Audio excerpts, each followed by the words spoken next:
जो यह रटे हनुमान चालीसा।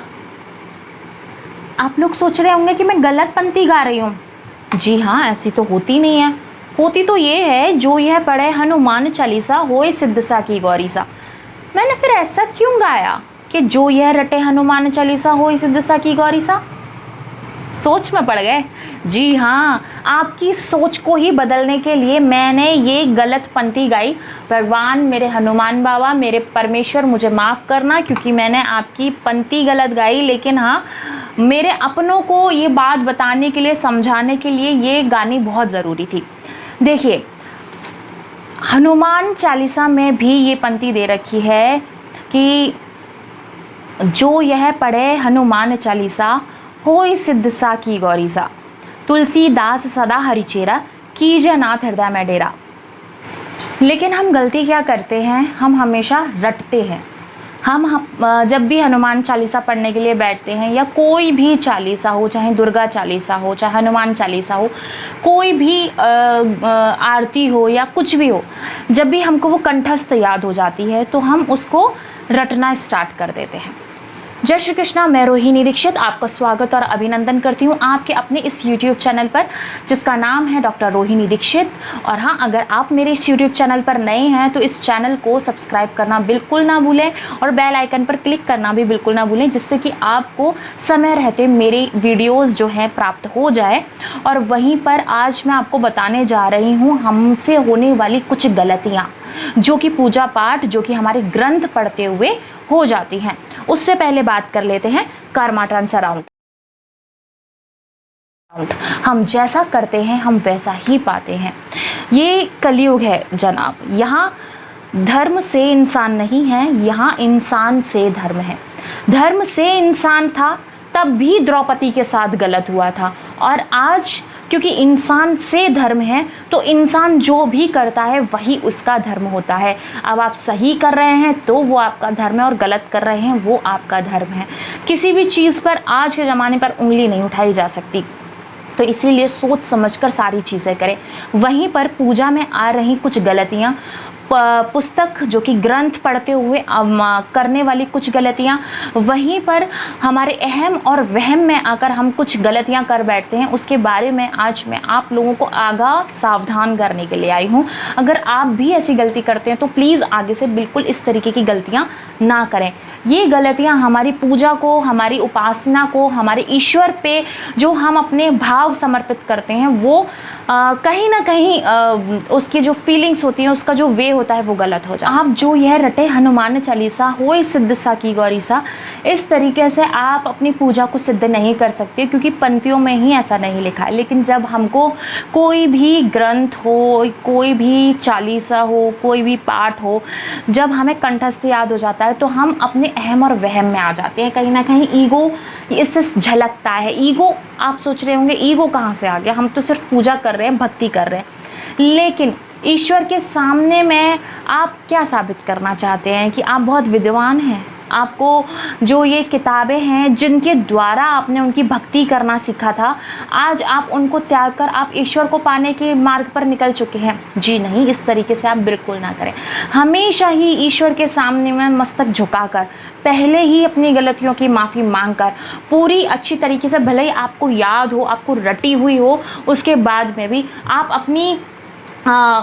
अपनी उस पुस्तक को खोलकर उस पर उंगलियां रख रख कर, जैसे छोटा बच्चा पढ़ता है, क्योंकि हमें ईश्वर को सिर्फ यही भाव देने हैं कि हम मूर्ख हैं, हम तुम्हारे बालक हैं, हम छोटे बच्चे हैं, हमसे हुई गलतियां माफ़ करो, और जो भी हम गलत सही तरीके से पूजा पाठ कर रहे हैं उसको स्वीकार करो प्रभु, और हमें अपने चरणों का दास बनाओ। आप हमें हम अपनी सेवा में शामिल करो, आप हमें अपने भक्तों की लाइन में खड़ा करो। तो हमारे सिर्फ यही भाव होते हैं पूजा पाठ करते समय पर।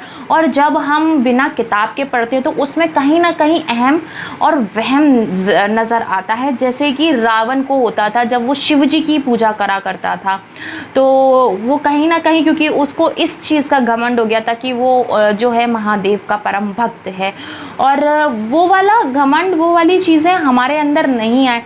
हमेशा ही अपने मन को इतना ज़्यादा समर्पित करके रखें कि आप सब कुछ आते हुए भी हम बिल्कुल मूर्ख हैं, हमको कुछ भी नहीं आता है। पूरी किताब खोलिए, एक एक शब्द पर उंगली रख रख कर उस चालीसा का, उस पाठ का अनुसरण कीजिए, उस पाठ को बोलिए और तभी आप अपने ईश्वर को सुनाइए। उससे ईश्वर को ये चीज़ रिप्रेजेंट होती है। इससे हमारे क्या भाव रिप्रेजेंट होते हैं? इससे ये भाव रिप्रेजेंट होते हैं कि ईश्वर ये देखता है कि देखो तो इसको कंठस्थ याद है, लेकिन फिर भी ये मेरी भक्ति में मतलब किसी भी तरीके की भूल नहीं कर रहा है, कि कोई भी त्रुटि गलती से भी नहीं हो जाए। सब कुछ आते हुए भी ये बिल्कुल आम तरीके से और बिल्कुल जैसे कि इनिशियल स्टेज पर इंसान अपने आप को ग्रो करता है, इनिशियल स्टेज पर चीज़ें सीखता है, वैसे ये मेरी भक्ति में आज भी लगा हुआ है। इसका मतलब इसको घमंड नहीं आया है मेरे भक्त होने पर। और बाकी ईश्वरीय मदद, ईश्वरीय कृपा तो इंसान को हमेशा ही मिलती है। ईश्वर के मन तक पहुंचने के लिए सिर्फ भावों की ज़रूरत है। और वहीं पर अगर मैं बात करूं तो अगर आप कोई भी धार्मिक पुस्तक है, कोई भी धार्मिक किताब है, अगर वो आपके यहाँ नहीं पढ़ी जा रही हैं, उन पर धूल मिट्टी जमा हो रही हैं, तो उनको तुरंत की तुरंत किसी को दान दे दें। और अगर वो कट फट गई हैं और उनका अब कोई यूज़ नहीं रह गया है, तो उनको एक लाल कपड़े में बांध कर पीपल के पेड़ के नीचे रखाएं, या फिर आप उसको किसी मंदिर में रखाएं। पुजारी जी खुद देख लेंगे, पंडित जी खुद देख लेंगे कि उन किताबों का क्या करना है। लेकिन हाँ, मैं आपको गंगा यमुना में प्रवाहित करने के लिए उन किताबों को बिल्कुल नहीं बोलूँगी, क्योंकि गंगा यमुना को शुद्ध रखना हमारा ही कर्तव्य है। हमने पता नहीं कौन से अच्छे कर्म किए होंगे इंसानों ने कि स्वयं सरस्वती माँ, गंगा माँ, यमुना माँ इस धरती पर अवतरित हुई और इनको इस धरती पर लाने के लिए बहुत बहुत संघर्ष करने पड़े हैं। और जो लेकर आए हैं उनको भी बहुत प्रार्थनाएं, बहुत संघर्ष करने पड़े हैं। तो हमारा ये कर्तव्य बनता है कि हम उनको स्वच्छ रखें, साफ़ रखें। तो उनको गंगा यमुना में प्रवाहित ना करें। आप किसी मंदिर में रखें या फिर अपने किसी पीपल के पेड़ के नीचे में रखें। बाकी जो उनकी नियति होगी, जो प्रकृति उनके लिए ठीक समझेगी, वो उनका उपाय हो जाएगा। और वहीं पर बात की जाए तो अपने ईश्वर को याद करते रहें, पूरे सच्चे भाव से याद करते रहें। चाहे आपको ईश्वर की प्राप्ति हुई हो, लेकिन फिर भी घमंड बिल्कुल नहीं आने दें। आपको भले ही ईश्वर संकेत देते हो, आपको ये फील होता हो, क्योंकि जो भक्ति करता हो उसको अंदर से ये महसूस हो जाता है कि हाँ, ईश्वर समय समय पर उनकी मदद कर रहे हैं, ईश्वर उनके साथ में है और वो अपने ईश्वर के बहुत करीब हैं। तो इस चीज़ का घमंड, इस चीज़ का वहम अपने मन में ना लेकर आए और हमेशा ही अपने भगवान की भक्ति उसी तरीके से करें जिस तरीके से एक छोटा बच्चा और कंधे पर बैग लिए और गले में वाटर बॉटल लिए और जब स्लेट पर ABCD पढ़ने के लिए जाता है और उसको कई बार बनाता है और कई बार मिटाता है, अपने प्रयास जारी रखता है। तो ये प्रयास हमेशा जारी रखें और हमेशा ही LKG में पढ़ने वाले स्टूडेंट अपने भगवान के लिए बने रहें। बिल्कुल मूर्ख, बिल्कुल अनजान, बिल्कुल नादान। देखिए, ईश्वर खुद आपसे प्रसन्न होंगे। किसी का बुरा ना सोचें, किसी का बुरा ना करें, किसी के लिए कोई गलत भाव ना रखें। जितना हो सके दूसरों की मदद करें, दूसरों की लैग पुलिंग बिल्कुल ना करें, दूसरों को खुश रखने की कोशिश करें।